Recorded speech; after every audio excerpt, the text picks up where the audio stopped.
Hi guys, here we are using a master fader, some rendered EQ, and also using the MIDI instrument structure free with a sample that we create. Now that was where we left off with our beat, and what we're going to do first of all is we're going to actually create a master fader. So we'll go to stereo, master fader, and we'll leave that on samples. You can see it's called master, and we'll just simply go create on that one. That'll create a master fader. It's at the top here, but you'll notice that it's already had a peak. So we can actually get rid of those peaks by reducing the fader on a master fader.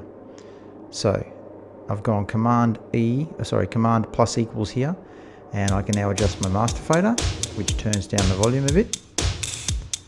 So if I turn that down by a few dB, it'll just mean that I'm not getting those digital distorted peaks. Okay, so that's the first thing. Now what we're going to do is we're going to actually try and create a bass line. But before we do that, we've got to find a note that we can use for a bass line. Okay, so there's something in here I think I might want to use. So I'll just enlarge this a bit. That one right there. So I'm going to isolate that by tabbing to the transient there and breaking that using the B key or the command E. And I'll just create under here a new audio track. So I'll just go track, new stereo audio track. And I'm going to drag this sample onto there. I'm just going to call this track sample because that's where we're going to create our sample from. This particular track here. Okay, so there it is. I'm just going to drag that down the bottom and drag my audio into that track. So now I need to just take these off solo and solo the actual track that I want to hear. Use the T key to enlarge it a bit. Drag that back to the start. There's my sound. Okay, it's there's not much to it yet, but I'm going to use clip gain to raise the volume of this one. So grab that, drag it up a bit. Okay, so that's getting there. That's a bit better. Too much top end though, so it's a little bit trebly, the high sounds. I want to try and get rid of those. So I'm going to use Audio Suite EQ 7-band EQ. Now this is rendered audio. When I play the audio through this EQ, okay, so I'm just going to make some EQ changes. So that I'm going to take out the top end. I'm playing that, but it sounds the same. It hasn't actually applied the EQ, and even if I take the compare off, it still sounds the same. Reason is because I need to play it using this little icon down here. It plays the audio with the EQ taken out. So I'm going to just take it even a little bit more here. Play it again using the plugin. Sounding much bassier. That's without, so I can actually bypass it here. So that's the effect that I'm after. Perfect. Now I'm going to click rendered on the bottom right hand corner, and it's going to render that EQ into my audio. So now when I play it, it's got the bottom end still in, the top end taken out. I'll just raise the clip gain again. And so that's getting closer to the sound that I want. Now I want to actually render this audio down. So I'm going to go edit and go to consolidate clip. That's going to consolidate my clip in the track. And if you look on the right hand side now, it'll say sample_01. So I need to find that in the finder. So I'm going to right click on here and I'm going to go reveal in finder. So there's my sample.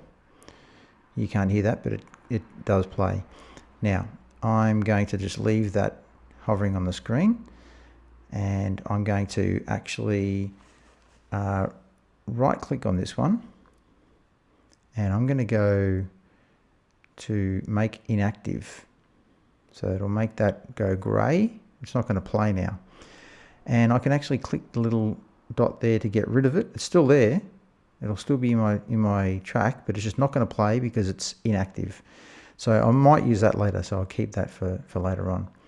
Okay, so next up, we're going to create a new stereo instrument track this time. Instrument, and we're going to call it bass. So this is what we're going to create our bass line out of. I'm going to load an instrument here. So in an insert point, I'm going to go multi-channel plugin down to instrument, and down the bottom you'll find, or up a little bit more, you'll find the structure-free plugin. So I'm going to just load that. Now, if I had a keyboard, I could play the notes on the keyboard, like here, to turn that up a little bit. So if I actually had a keyboard, I'd be playing the notes here now. This is a sine wave. I'm going to right click and remove that patch. Don't need that one, because I'm going to find my little sample I created early on, and I'm going to drag that into my instrument.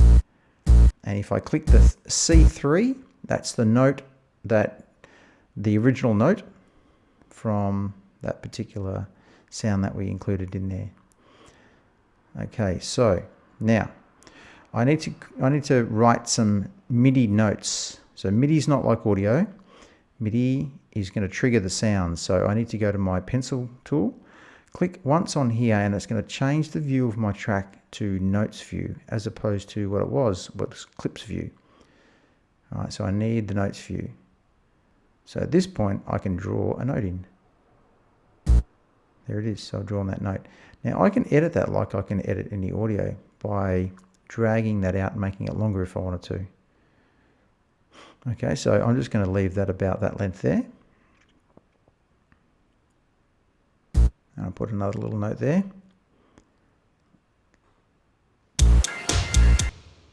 Okay, so I'm just going to get rid of this track at the top here. In fact, I'll get rid of all three of those. Okay, so that's something like what I might use for a bass line. I'm going to go back to clips view. You'll notice that that note that I created is inside that little clip.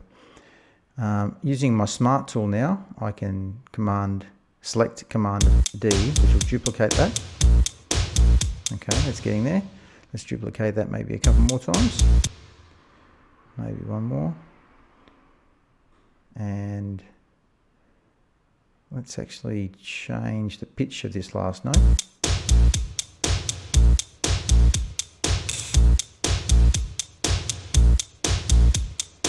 Yep, so if I double click on this one now, it goes to my MIDI editor view, and I can drag that up to a different note, and it will play it at a different pitch.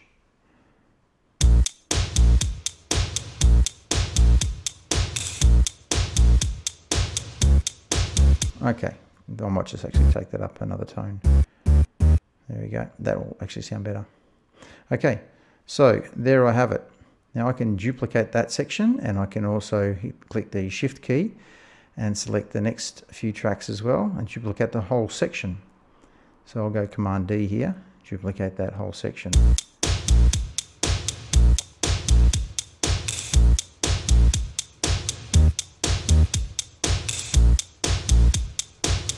Okay, and so on. Now, Now, I like that sound I heard before, so I'm going to steal a bit of that. This is the whole idea of using appropriated sounds and stealing things that you like. So I'll just break that there. I'm going to create a new track down here somewhere, another audio track. If I select track, new, stereo, audio track, I might call this maybe sound. Okay, so there it is. I'll drag that into there. I'm going to option click, and it will duplicate it and drag it in. I'll drag that down there. Okay, just look at where that starts. I actually want that to start on the first beat. So I'm going to click prior to the sound, click the tab key because I've got tab to transient selected. Then I can delete that little bit there. Make sure it's in grid mode and slide that to the off beat of the first beat. Okay, so I don't need it to change there. So I'm just going to reduce that a bit. Duplicate that across here. Oops, I've got the first track, the track at the top, so I'll just, so I'll just go to the top here and mute that one. Go back again. All right, and make that a bit shorter as well. So it's just all about finding sounds that might work with your composition. I'll duplicate that and see how the whole thing sounds.